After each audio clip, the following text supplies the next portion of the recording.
أعوذ بالله من الشيطان الرجيم. بسم الله الرحمن الرحيم. وقالت اليهود ليست النصارى على شيء وقالت النصارى ليست اليهود على شيء وهم يتلون الكتاب. كذلك قال الذين لا يعلمون مثل قولهم فالله يحكم بينهم يوم القيامة فيما كانوا فيه يختلفون. ومن أظلم ممن منع مساجد الله أن يذكر فيها اسمه وسعى في خرابها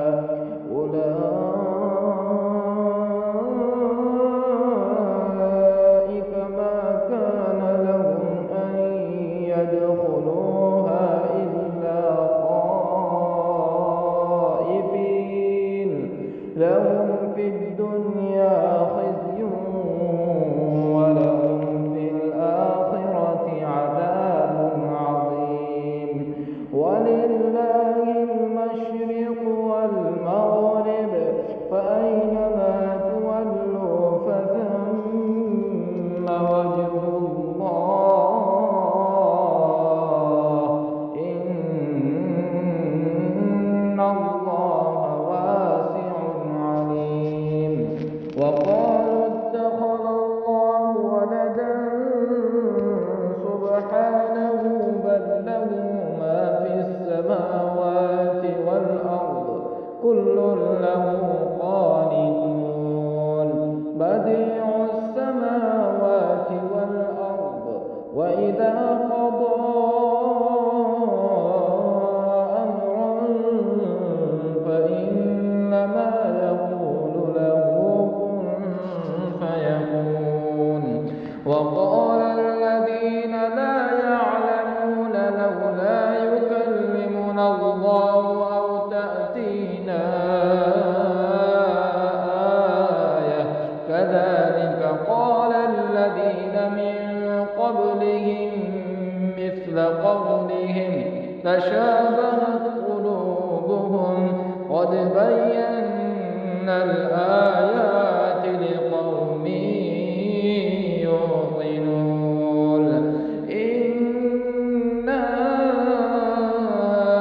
أرسلناك بالحق بشيرا ونذيرا ولا تسأل عن أصحاب الجحيم.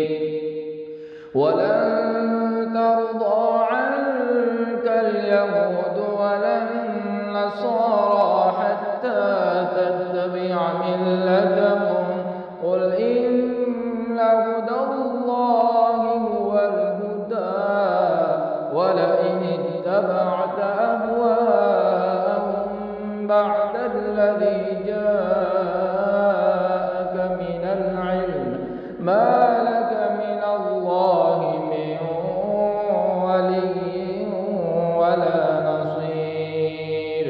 الذين آتيناهم الكتاب يتلونه حق تلاوته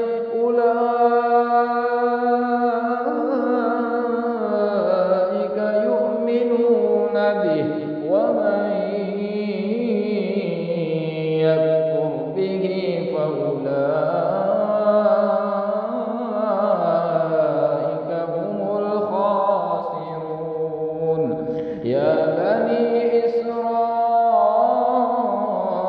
اذكروا نعمتي التي أنعمت عليكم وأني فضلتكم على العالمين.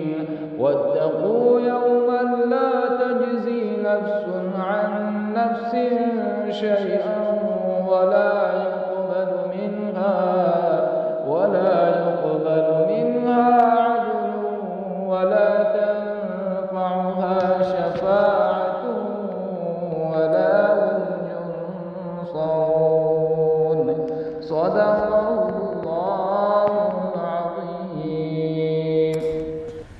Thanks for watching. Don't forget to like, comment, share and subscribe to Al Wahid channel.